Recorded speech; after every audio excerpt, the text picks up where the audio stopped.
Hi guys, magandang araw sa inyong lahat. Welcome back to my YouTube channel. Okay, for today's video guys, so ang date po ngayon is October 6, 2023. So, gusto ko lang pong i-share sa inyo na ngayong araw po is nagkaroon po ng application update si Sitaw. So kung mga old version pa po yung mga ginagamit yung application, so i-update nyo na po sa Play Store. So, hindi ko lang po alam kung updated na din po ba sa App Store. So, meron pong mga bagong features na inilagay si Sitaw na makakatulong po sa ating mga seller para mas ma-monitor pa po natin ng tama yung ating mga order na pumapasok sa ating mga online store. So, tara, i-share ko sa inyo. So, kung makikita nyo dito guys sa screen, so iba na po yung notice na nakalagay dito sa yung bubungad sa atin pag once na nag-open tayo ng application ni Sitaw. So, last month, September, yung notice na nakalagay doon is related siya doon sa mga pagbabago sa mga policy na ginawa ni Sitaw. So, sa ngayon po, yung notice na nakalagay dito sa bagong application is parang hinihikaya tayo dito ni Sitaw na mag-join tayo sa official Sitaw community group para pag may mga bagong information na gusto nating malaman na related kay Sitaw is madali natin siyang malalaman kasi doon sila magre-release ng information sa official community group na ginawa ni Sitaw. At hindi to guys, pwede din pwede din tayong manalo dito ng mga smartphone and TV pag once na nag-join tayo sa daily giveaways na ginagawa ni Sitaw. So, sa mga datihang seller na dito kay Sitaw, so daily po nagkakandak po ng live selling and live interview si Sitaw. So, nagkakaroon po sila ng mga pa-games. So, mag-join po kayo dyan. Kasi may mga prizes din pong pwede tayong mapanalunan dyan.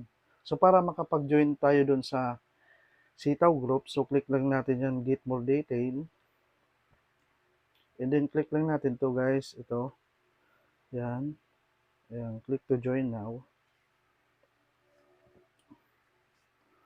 So malaking tulong guys pag once na nag-join tayo dyan kasi pag once na may mga bagong update or information or mga pagbabagong policy kay Sitaw, mas madali, mas malalaman agad natin. So mag-join na lang kayo dyan guys.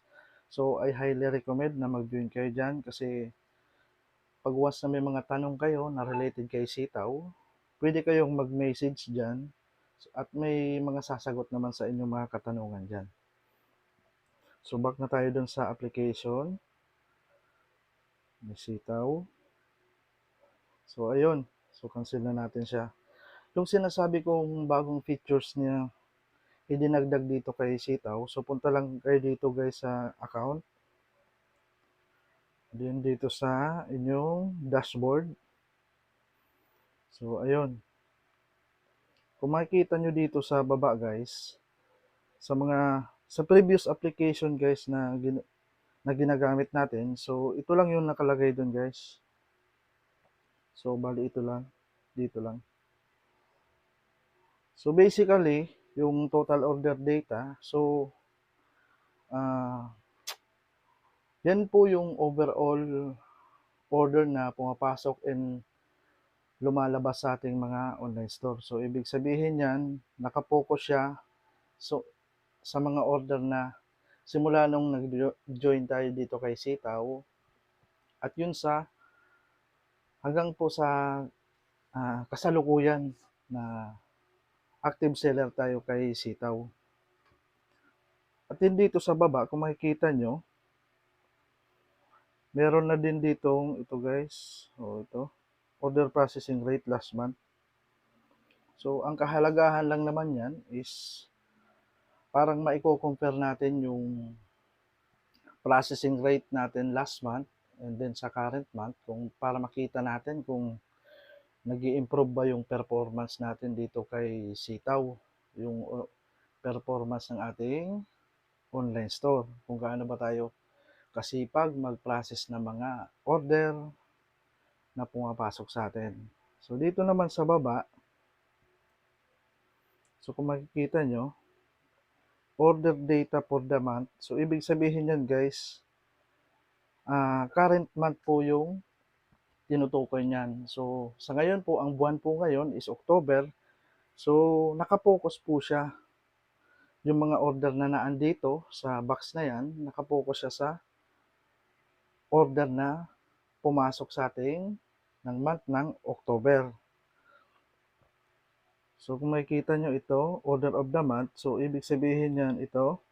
So yan po yung order na pumasok sa atin ngayong month ng October, and then ito po yung pending order.